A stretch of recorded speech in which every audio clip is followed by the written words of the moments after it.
করবো একজনের, তিনি কে? আসমানের নিচে জমিনের উপরে একজনকে ডাকবো, তিনি কে? যখনই সাহায্যের প্রয়োজন হবে একজনের কাছে চাইবো, তিনি হলেন আমার আল্লাহ।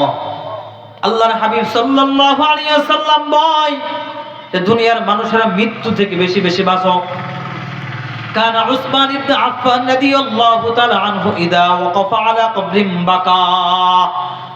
আল্লাহর হাবিব বলেন, কিতাবের মধ্যে আসছে উসমান ইবনে আফফান রাদিয়াল্লাহু তাআলা আনহু যখন কোন কবরের পাশে দাঁড়াইতেন এত পরিমাণ তিনি কাঁদতেন, হাত্তা ইয়াবুল্লা লিহইয়াতাহু, উসমান গনি এত পরিমাণ কাঁদতেন, দাড়ি মুবারক কান্নার চোটে ভিজে যেতেন, চোখের পানির কারণে ভিজে যেতেন। ফাকিলা লাউ তাযকুরুল জান্নাতা ওয়ান নার, উসমান গনিকে প্রশ্ন করা হলো, উসমান আপনি তো জান্নাত জাহান্নামের আলোচনা করেন, তখন আপনি তো ঘামেন না, ব্যাপার কি? এখন আপনি এত ঘামেন কেন?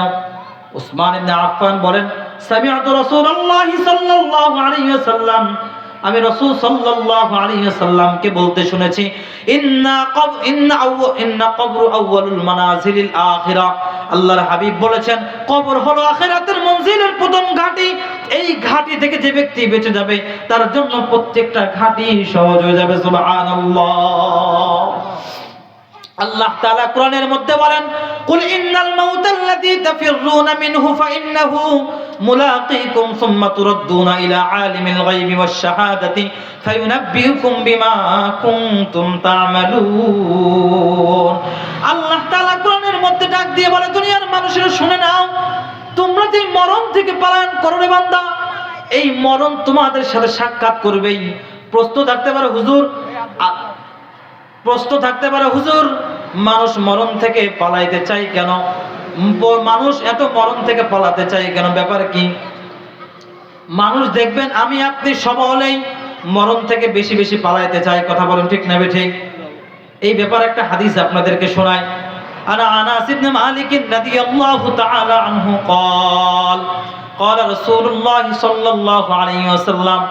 আনাস ইবনে মালিক রাদিয়াল্লাহু তাআলা আনহু বলেন, রাসূল সাল্লাল্লাহু আলাইহি ওয়াসাল্লাম বলেন, ইয়াকবারু ইবনু আদম ওয়া ইয়াকবারু মাআহু ইসনান।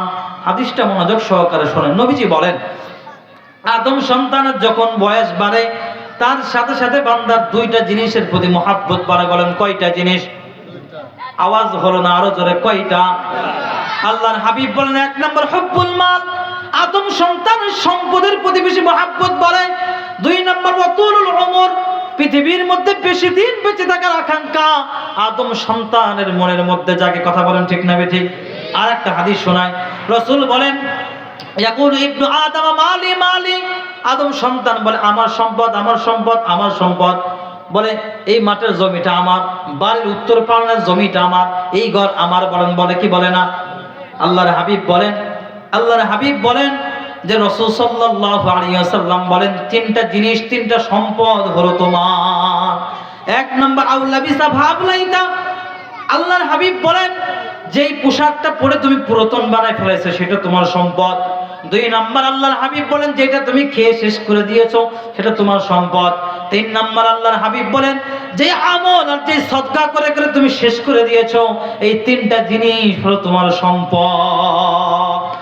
কিতাবের মধ্যে হাদিসের মধ্যে সেই দিন পড়ছিলাম, নবীজি সাল্লাল্লাহু আলাইহি ওয়াসাল্লাম বলেন, যখন কোন বান্দা মারা যায়, মারা যাওয়ার পর যুবক বান্দারা যখন তার লাশটা কাঁধে করে যখন গোরস্থানের দিকে রওনা দেয়, বলেন কোন দিকে রওনা দেয়? গোরস্থানের দিকে। যখন আমার আব্দুল লাশটা কাঁধে করে যখন রওনা দেয়, রওনা দেওয়ার পর আল্লাহর হাবিব বলেন ওই মুর্দা ব্যক্তি যদি বলে, মুর্দা ব্যক্তি যদি আমলদারি হয়, মুর্দা ব্যক্তি তাদেরকে ডাক দিয়া বলে, আমাকে তাড়াতাড়ি গোরস্থানে নিয়ে যাও, আমাকে তাড়াতাড়ি গোরস্থানে নিয়ে যাও। আল্লাহর হাবিব বলেন ওই ব্যক্তি যদি ইমানদার না হয়, ইমানদার না হওয়ার কারণে ওই ব্যক্তি খাটিয়ার উপর থেকে ডাক দিয়ে বলে, ওরে আমার সন্তান, তোর জন্যই তো বাবা এত কিছু করলাম, এত মায়া করে মহাব্বত করে তোর জন্যই সব করলাম, তোর জন্যই তো চাকরি করলাম রে বাবা, তোর জন্য সম্পদ শেষ করে দিলাম, জীবনটাও শেষ করে দিলাম রে বাবা, আজকে আমারে কেন গোরস্থানের দিকে নিয়ে যাও? বাবা রে, আমারে গোরস্থানে নিও না, আমি তোমাদের ছাড়া যাইব না, আমি তোমাদের ছাড়া যাব না। আল্লাহর হাবিব বলেন ওই ব্যক্তি এত জোরে কান্না করে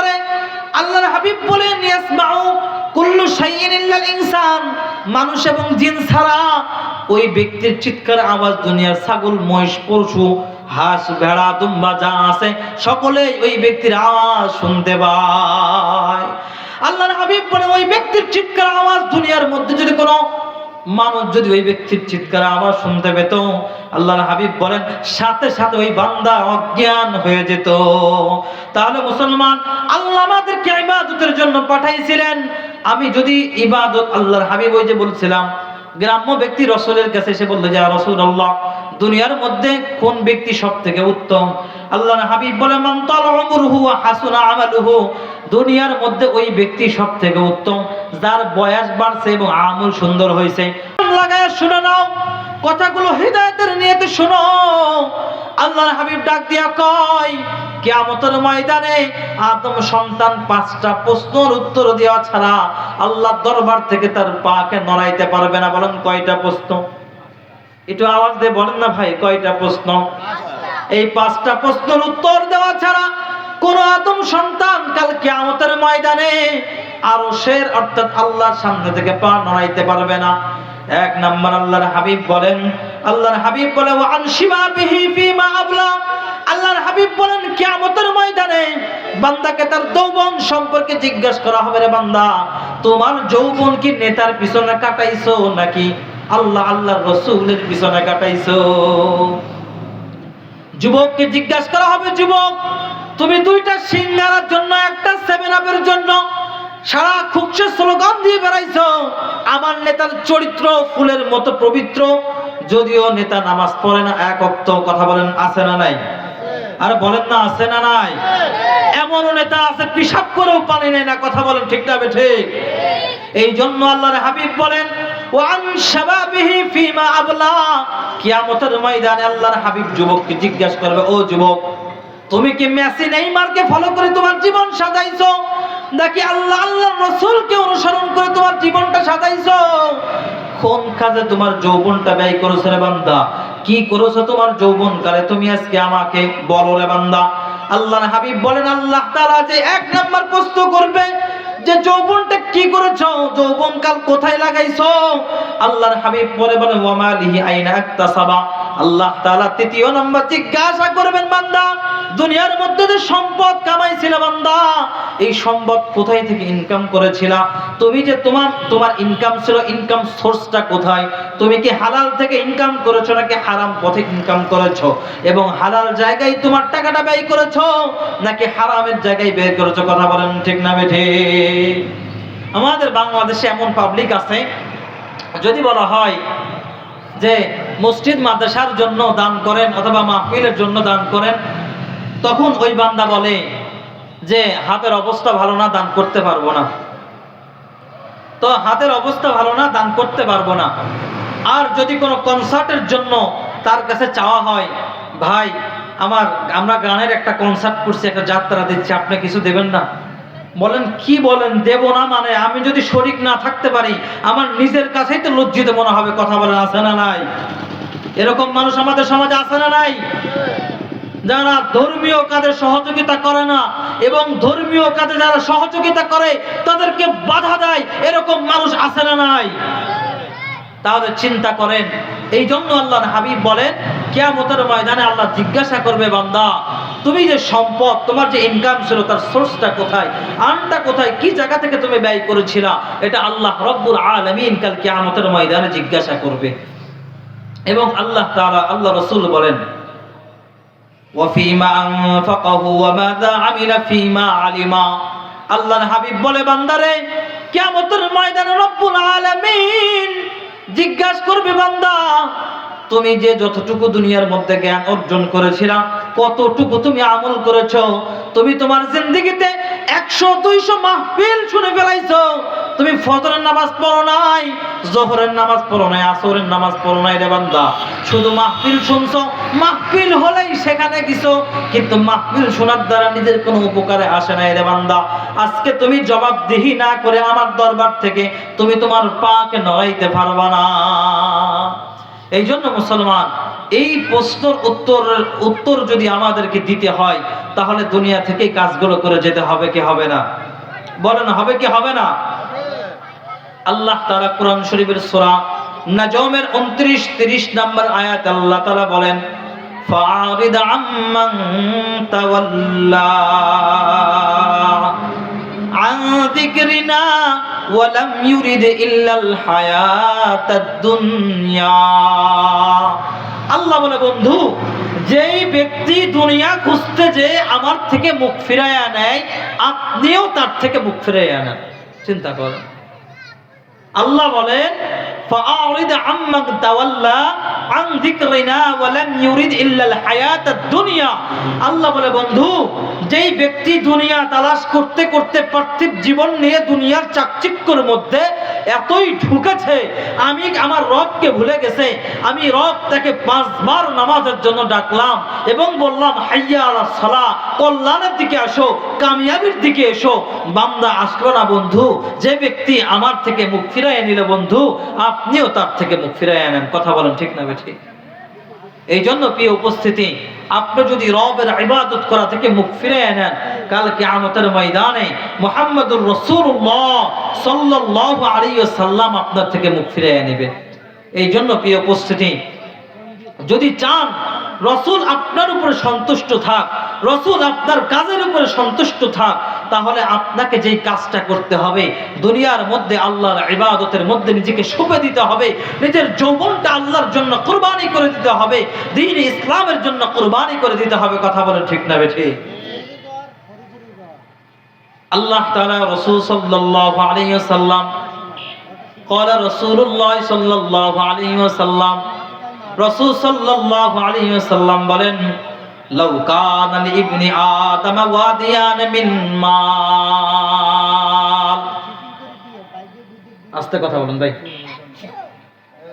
আল্লাহর হাবিব সাল্লাল্লাহু আলাইহি ওয়াসাল্লাম ডাক দিয়া কয়, লাউ কানা লিইবনি আদম ওয়াদিয়ান মিন মাল। আল্লাহর হাবিব বলেন, কোন আদম সন্তানকে যদি 2টা মাঠ ভর্তি সম্পদ দেয়া হয়, একবার মিছিল দিয়ে বলেন কয়টা মাঠ ভর্তি সম্পদ দেয়া হয়? আল্লাহর হাবিব বলেন, কোন আদম সন্তানকে যদি 2টা মাঠ ভর্তি সম্পদ দেয়া হয়, লিআবতাগাই সালিসা, আল্লাহর হাবিব বলেন ওই ব্যক্তি তৃতীয় সম্পদ, তৃতীয় মাঠ ভর্তি সম্পদ কিভাবে ব্যয়, কিভাবে আর্ন করা যাবে, কিভাবে ম্যানেজ করা যাবে, এইটার পিছনে সে দৌড়াবে। আল্লাহর হাবিব স্পষ্টভাবে বলে দিলেন, দুনিয়ার মধ্যে যদি কোনো ব্যক্তিকে 2টা মাঠ ভর্তি আল্লাহ সম্পদ দান করে, ওই আদম সন্তান লিআবতাকাই ওয়াদিন সালিসা, ওই আদম সন্তান তৃতীয় মাঠ কেমনে ভরবে? অর্থাৎ তৃতীয় আরেকটা মাঠ ভর্তি সম্পদ তার চাই, আরেকটা লাগবে। আল্লাহর হাবিব সাল্লাল্লাহু আলাইহি ওয়াসাল্লাম বলেন, ওয়ালা ইয়ামলাউ জাওফা ইবনি আদম ইল্লা তুরাব। আল্লাহর হাবিব বলেন, আমাকে আপনাকে ভরাইতে পারবে একমাত্র কবরের মাটি। আমার আপনার কি ভরাইতে পারবে? আল্লাহ তাআলা বলেন, আল্লাহকুমুত তাকাসুর। আল্লাহ বলেন, প্রাচুর্যের প্রতিযোগিতা তোমাদেরকে মোহচ্ছন্ন করে রেখেছে, দুনিয়ার চাকচিক্য তোমাদেরকে পাগল করেছে। এই চাকচিক্য, তোমাদের এই ব্যস্ততা সেই দিনই শেষ হবে, হাত্তা যুরতুমুল মাকাবির।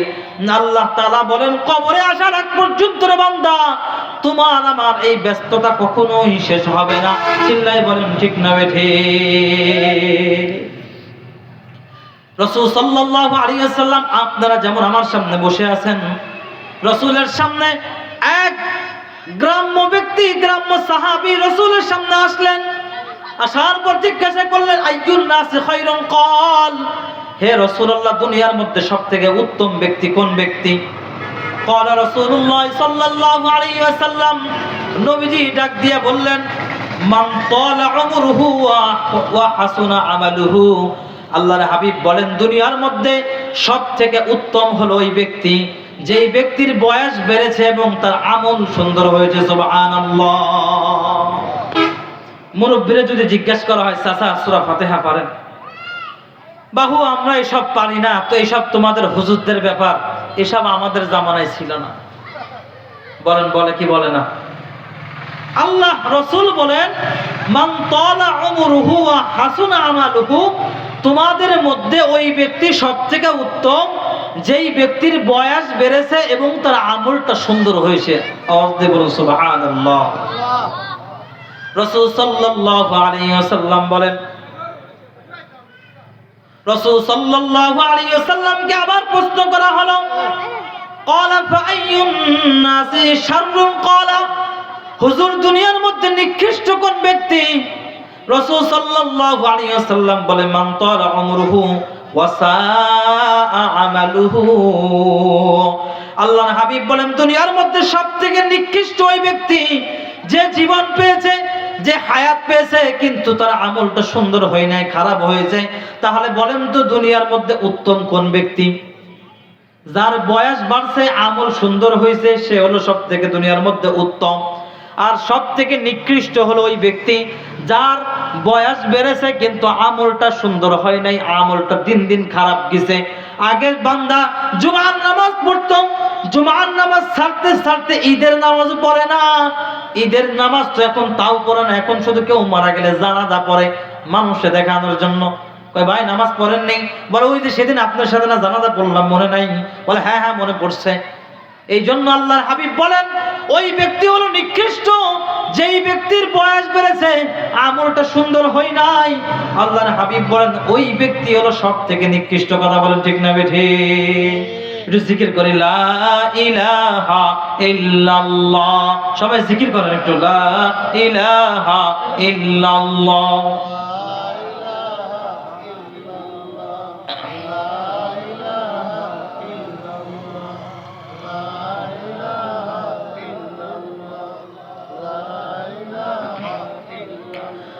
লা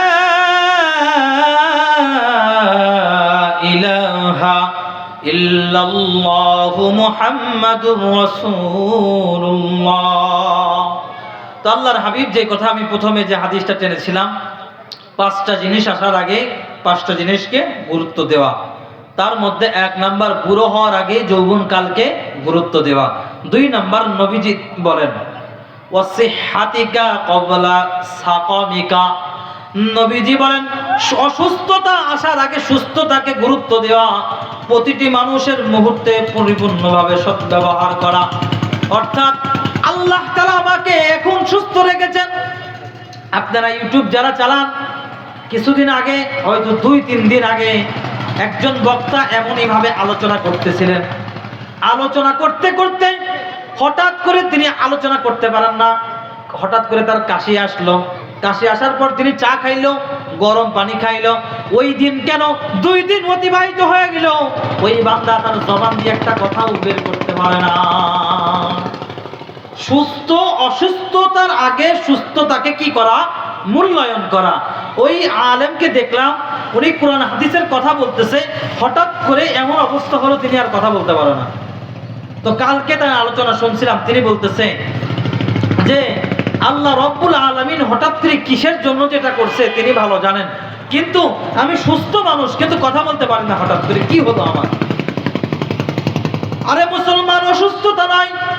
যদি তোমার মাথা ব্যথা হয় তুমি নামাজের মধ্যে দাঁড়াইতে পারবা না।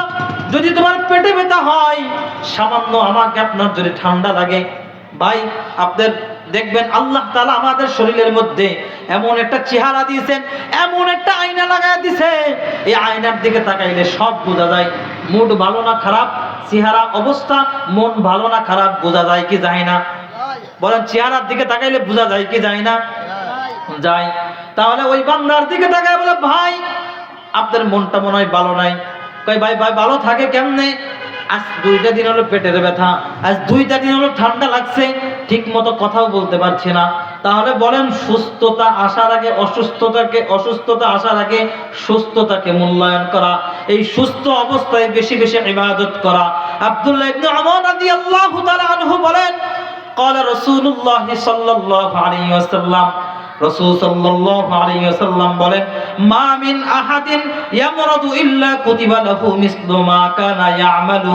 আল্লাহর হাবিব বলেন যদি কোনো ব্যক্তি সুস্থ অবস্থায় যে ইবাদত করত, অসুস্থ হওয়ার পরে যদি ইবাদত না করতে পারে, তাহলে সুস্থ অবস্থায় যে ইবাদত করত ওই ইবাদতটা আল্লাহ তার আমলনামায় লিপিবদ্ধ করে দেয়। সুবহানাল্লাহ। তাহলে আল্লাহ আব্দুল্লাহ ইবনে ওমর বলেন যেই ব্যক্তি সুস্থ অবস্থায় কি করত? আমল করত, ইবাদত করত। ওই ব্যক্তি অসুস্থ হয়েছে, অসুস্থ হওয়ার পর ওই ব্যক্তি আর আমল করতে পারে না। ফেরেশতারা আল্লাহর কাছে বলে, মাবুদ, এই বান্দা কালকে এই অবস্থায় নামাজ পড়তেছিল, আল্লাহ ভাই ওর আমল নামাটা ওই নামাজের মধ্যে লিপিবদ্ধ করে দাও। সুবহানাল্লাহ।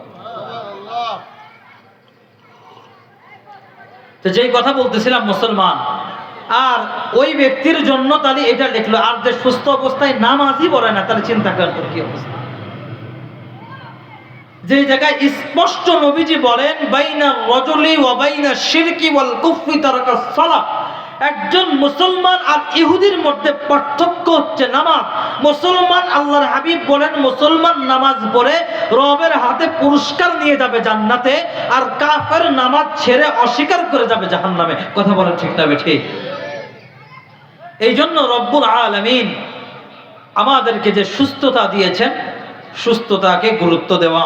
আল্লাহ তাআলা আমাদেরকে সুস্থ সময় বেশি বেশি রবের ইবাদত করার তৌফিক দান করো, সবাই বলেন আমিন। 3 নম্বর, রাসূল সাল্লাল্লাহু আলাইহি ওয়াসাল্লাম বলেন, ওয়াগিনাকা ক্বাবলা ফাকরিকা, আল্লাহর হাবিব বলেন, দরিদ্রতা আসার আগে সচ্ছলতাকে গুরুত্ব দেওয়া। অর্থাৎ আমার পকেটে 20 টাকা আছে, আমি যদি মনে করি মাহফিল বা আল্লাহর ঘরে 5টা টাকা দান করব, কিন্তু আবার হঠাৎ মনে হলো যখন আমি আরো টাকার মালিক হব তখন আমি দান করব। বলেন তো, টাকা পয়সা চিরস্থায়ী না ক্ষণস্থায়ী? এটা কি সব সময় থাকে না অল্প সময়ের জন্য থাকে? দেখবেন টাকার উপরে লেখা আছে চাহিদার মাত্র দেয়া লাগবে, অর্থাৎ যখনই চাইবে তখনই টাকা দেওয়া লাগবে। টাকা আজকে আপনার কাছে থাকার কারণে আপনি মালিক, আমার কাছে থাকার কারণে আমি মালিক, অন্য ভাইয়ের কাছে যাওয়ার পরে সে মালিক। কথা বলেন ঠিক না বেঠিক? আল্লাহর হাবিব সাল্লাল্লাহু আলাইহি ওয়াসাল্লাম, অনেকে বলেন, অনেকে মনে করে যে আল্লাহর রাস্তায় টাকা দান করলে হয়তো তার টাকা কমে যায়। আল্লাহ রাব্বুল আলামিন বলেন, ইন্না রাব্বাকা ইয়াবসুতুর রিজকা লিমান ইয়াশাউ ওয়া ইয়াকদির ইন্নাহু কানা বিইবাদিহি খাবীরাম বাসীরা। আল্লাহ তাআলা কোরআনের মধ্যে ডাক দিয়ে কয়, আল্লাহ বলেন, বান্দারে, আমি আল্লাহ যাকে চাই তার রিজিকটা বাড়ায়া দেই, আমি আল্লাহ যাকে চাই তার রিজিকটা সংকীর্ণ করে দেই। কথা বলেন ঠিক না বেঠিক? আল্লাহ তাআলা সূরা হুদের 6 নম্বর আয়াত আল্লাহ বলেন, ওয়ামা মিন দাব্বাতিন ফিল আরদি ইল্লা আলাল্লাহি রিজকুহা। আল্লাহ বলে, বান্দারে, জমিনের মধ্যে এমন কোন প্রাণী নাই যেই প্রাণীর রিজিকের দায়িত্ব আমি মাওলা নেই নাই। অর্থাৎ বান্দা কোন জায়গায় কি খাবে, আমি কালকে কি খাবো, আজকে কি খাবো, সবকিছু ফয়সালা করেন তিনি কে? তিনি কে? আল্লাহ তাআলা বলেন, জমিনের মধ্যে এমন কোন প্রাণী নাই যার রিজিকের ফয়সালা আমি মালিক করি না। আমি মালিক সব ফয়সালা করি, আমি মালিক সব নির্ধারণ করে দিই। রে বান্দা, দুনিয়ার মধ্যে কে কোথায় খাবে, কে কোথায় মরবে, কে কতদিন বাঁচবে, কার হায়াত কতদিন, কে কোথায় নিঃশ্বাস নেবে, আমি আল্লাহ সব জারি করে দিই। কথা বলেন ঠিক না বেঠিক? আল্লাহ তাআলা সূরা তালাকের 3 নম্বর আয়াতের মধ্যে আল্লাহ ডাক দিয়া কয়, আল্লাহ তাআলা বলেন, ওয়ায়ারযুকুহু মিন হাইসু লা ইয়াহতাসিব ওয়া মান ইয়াতাওয়াক্কাল আলাল্লাহি ফাহুয়া হাসবুহ। আল্লাহ তাআলা ডাক দিয়ে কয়, বান্দারে, যে ব্যক্তি আমার উপর তাওয়াক্কুল করবে, রে বান্দা, আমি আল্লাহ এমন এক জায়গা থেকে আমার বান্দার রিজিকের ফয়সালা করে দিব, দুনিয়ার মানুষ চিন্তাও করতে পারবে না আমি মালিক তার কোন জায়গা থেকে আমার বান্দার রিজিকের ফয়সালা করে দিই। কথা বলেন আছে না নাই?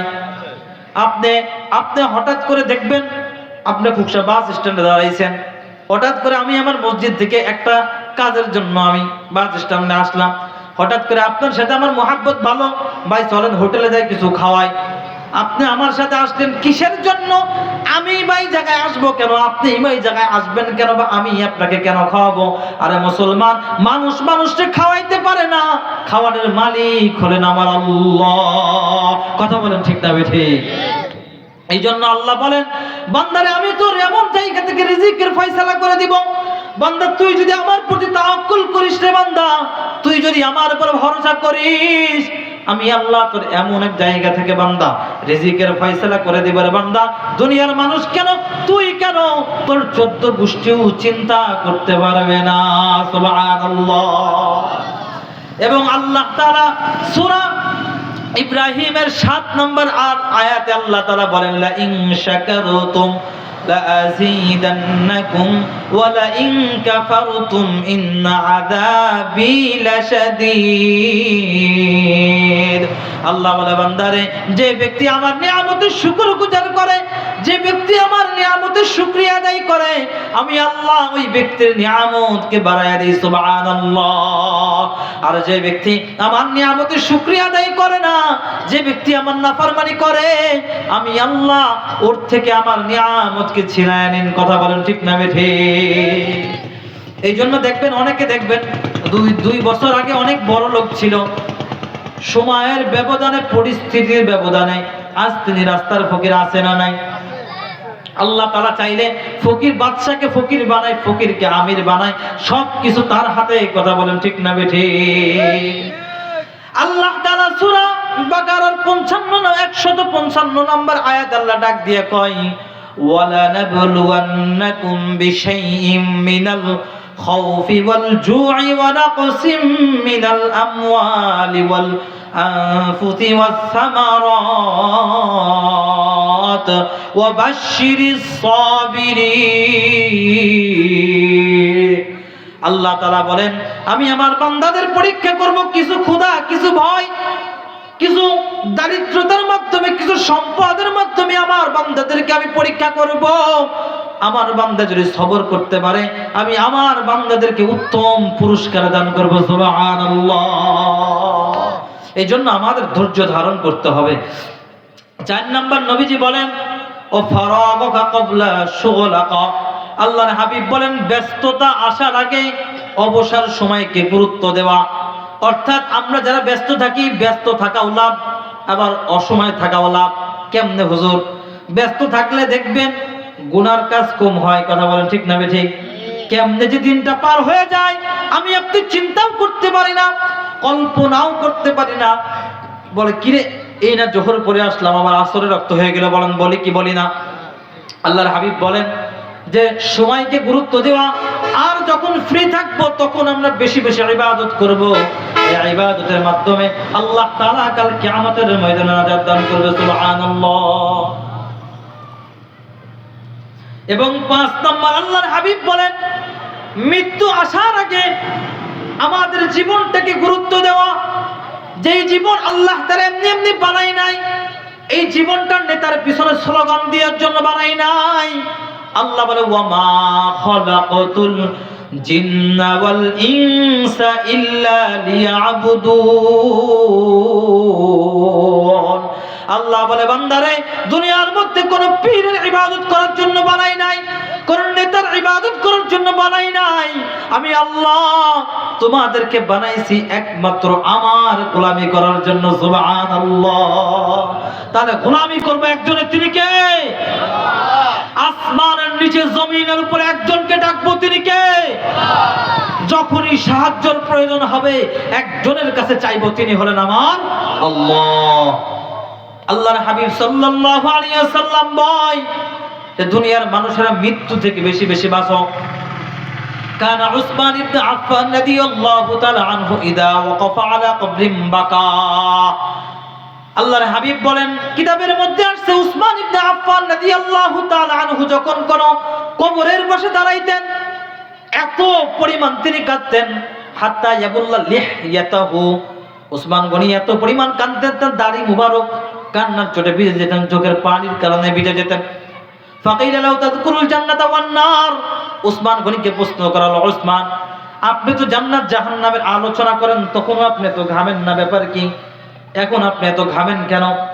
উসমান ইবনে আফফান বলেন, সামিআতু রাসূলুল্লাহি সাল্লাল্লাহু আলাইহি ওয়াসাল্লাম, আমি রাসূল সাল্লাল্লাহু আলাইহি ওয়াসাল্লামকে বলতে শুনেছি, ইন্না কবরু আউয়ালুল মানাজিলিল আখিরা। আল্লাহর হাবিব বলেছেন, কবর হলো আখিরাতের মঞ্জিলের প্রথম ঘাঁটি। এই ঘাঁটি থেকে যে ব্যক্তি বেঁচে যাবে তার জন্য প্রত্যেকটা ঘাঁটি সহজ হয়ে যাবে। সুবহানাল্লাহ।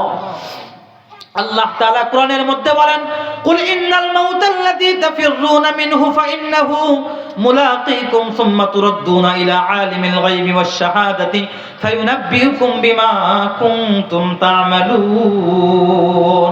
আল্লাহ তাআলা কোরআনের মধ্যে ডাক দিয়ে বলে, দুনিয়ার মানুষেরা শুনে নাও, তোমরা যে মরণ থেকে পলায়ন করো রে বান্দা, এই মরণ তোমাদের সাথে সাক্ষাৎ করবেই।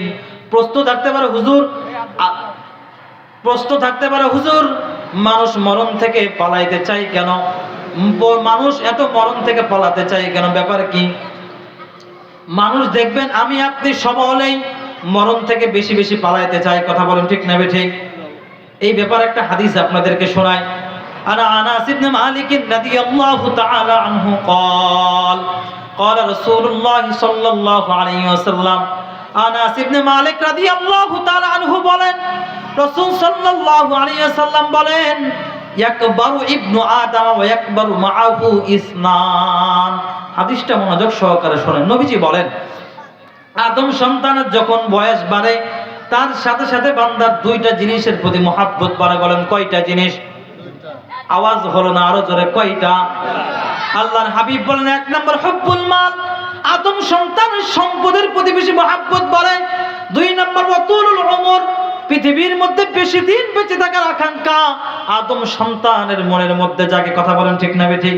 আর একটা হাদিস শোনায়, রাসূল বলেন, ইয়াকুলু ইবনু আদম মালি মালি, আদম সন্তান বলে আমার সম্পদ, আমার সম্পদ, আমার সম্পদ। বলে এই মাঠের জমিটা আমার, বাড়ির উত্তর পাড়ার জমিটা আমার, এই ঘর আমার। বলেন, বলে কি বলে না?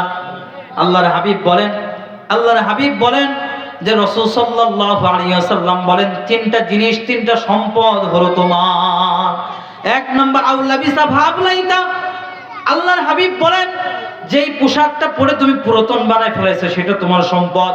দুই নম্বর আল্লাহর হাবিব বলেন যেটা তুমি খেয়ে শেষ করে দিয়েছো সেটা তোমার সম্পদ।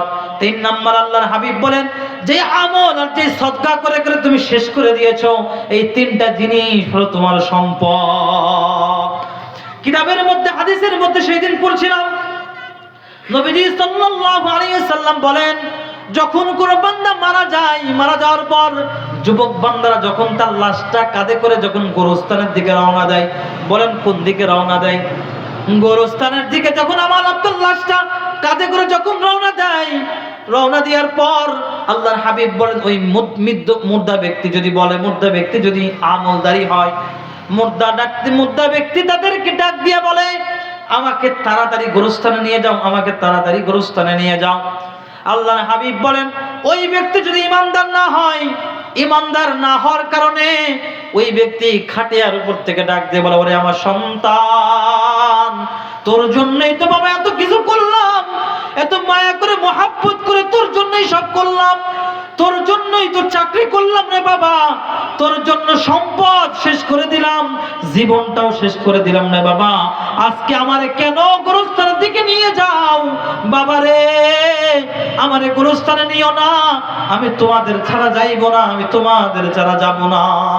আল্লাহর হাবিব বলেন, ওই ব্যক্তি এত জোরে কান্না করে, আল্লাহর হাবিব বলেন, ইয়াসমাউ কুল্লু শাইইন ইল্লাল ইনসান, মানুষ এবং জিন ছাড়া ওই ব্যক্তির চিৎকার আওয়াজ দুনিয়ার ছাগল, মহিষ, পশু, হাঁস, ভেড়া, দুম্বা যা আছে সকলেই ওই ব্যক্তির আওয়াজ শুনতে পায়।